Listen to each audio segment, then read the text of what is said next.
So I went ahead and I purchased the Unico Visco Mini Arcade Bartop. And when this thing arrived, there's some pros, but also a lot of cons with this mini arcade. Comes with an AC adapter, comes with a controller, comes with a poster-sized instruction booklet.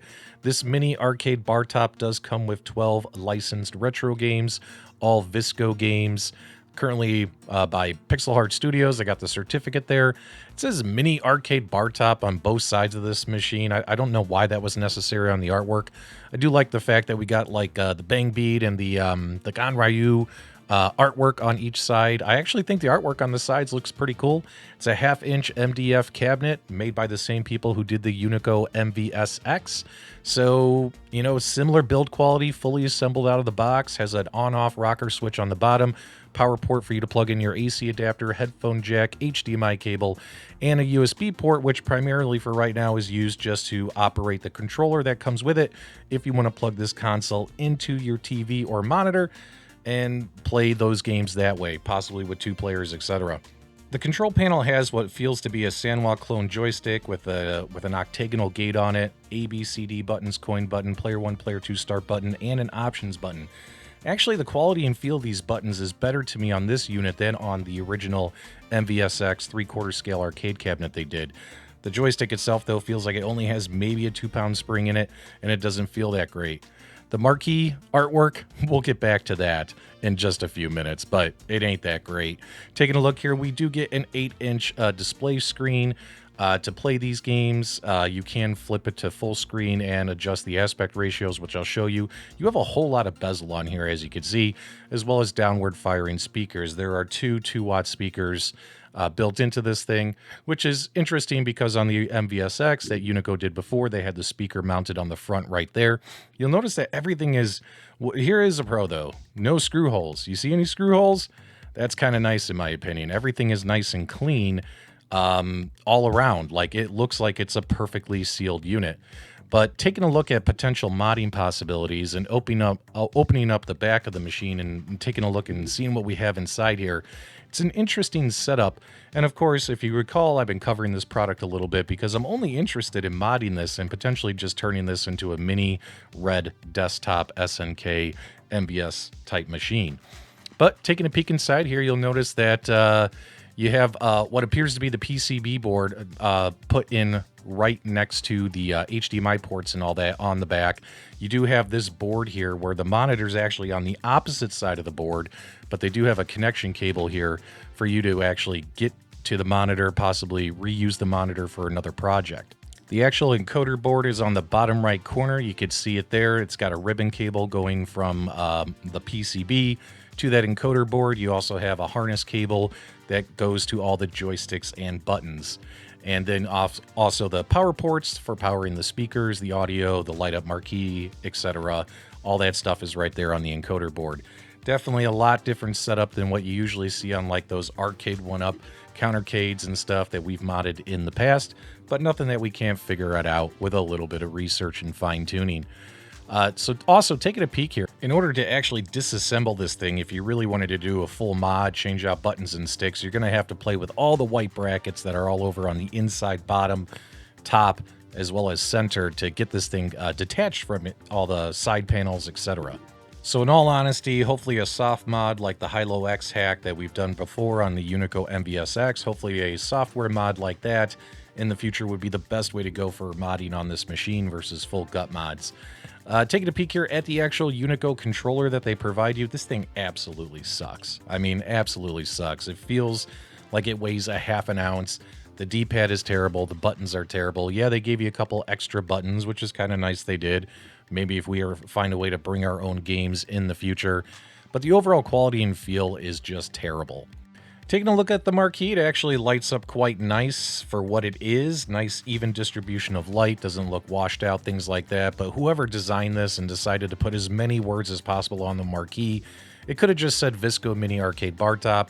Why we had to also add 12 legendary games, it just looks like too many words on here.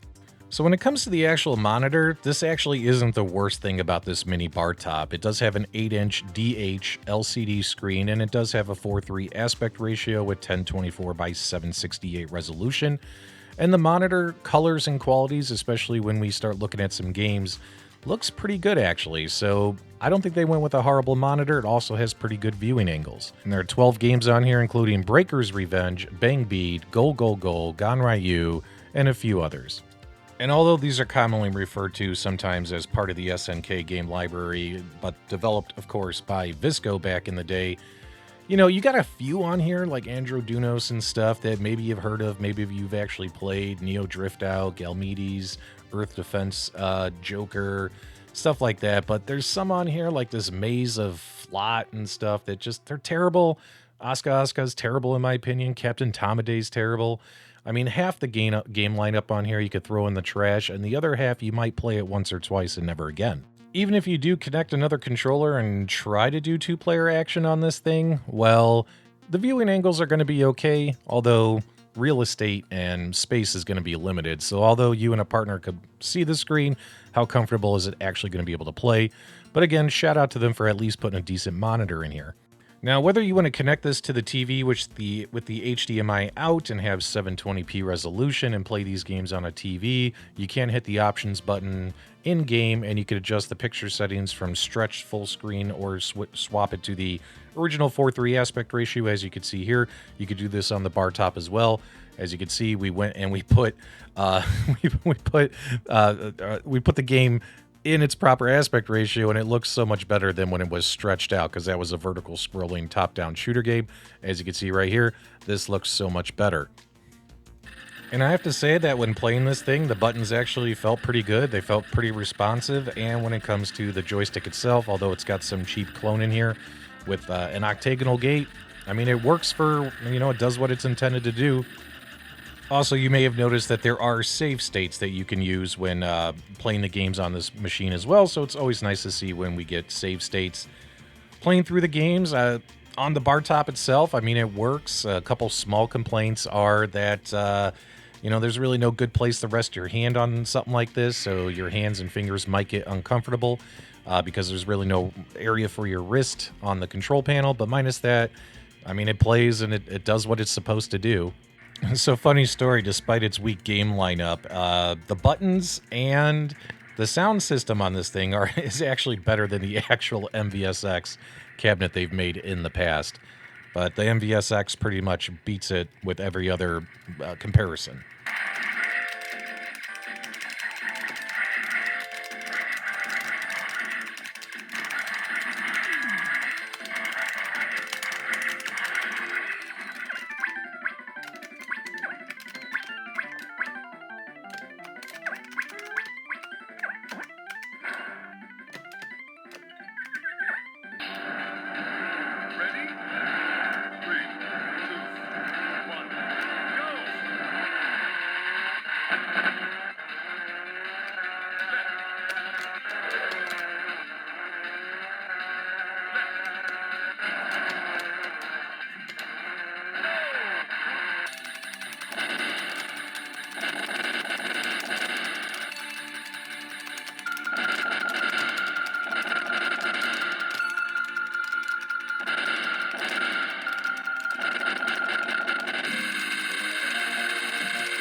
And again, you can't connect this to your television, and when you have your controller plugged in, your player one joystick and stuff doesn't function, etc. You probably need to put a USB hub on here in order to get two controllers working and plug that hub in to the USB port on the back if you wanted to play two players on your television. And of course, one weird thing is when you're actually using the controller, you have to go back and hit the option button on the countercade itself in order to exit games and get to save states and things like that. There's no like hotkey button press or combo button press on the controller that I discovered in order to get back to the main menu. And of course, this controller is absolutely terrible. In all honesty, really, the only real game that's super fun to play on here is Breaker's Revenge. I mean, Breaker's Revenge, for a fighting game that wasn't made by one of the major studios, it's actually got a pretty good cult following out there. There's a lot of people out there who like Breaker's Revenge, myself included. Also, with the HDMI out, I noticed there were some games that I couldn't see any kind of like screen tearing or any kind of weird artifacting when playing on the Bartop, but did see that when it was doing the HDMI output. And of course, even if you wanted to play with this controller on the Bartop itself, it just, the controller just sucks, man. Gonna show you some quick Breaker's Revenge here, and then I'll be back for a final thought. Round one, fight!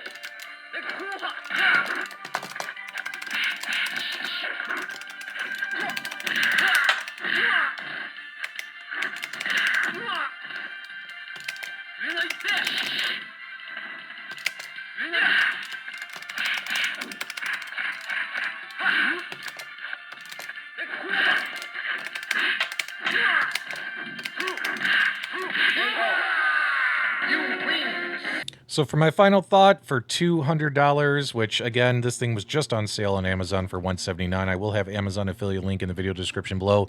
For $200, I think this thing is totally overpriced for what you're getting based upon the quality of the games, as well as the quality of the accessories and things like that. The build quality and all that stuff on the Bartop is actually pretty nice, and it should be fun for future modding projects, because really, honestly, I only bought this for a mod project myself. Should you buy it? Only you can make that decision, but I would wait for it to go on some kind of Amazon sale. If you like this product review, do me a favor, give us a thumbs up on the way out. Give me your feedback, comments, reactions below. And as always, my dudes, thank you for subscribing.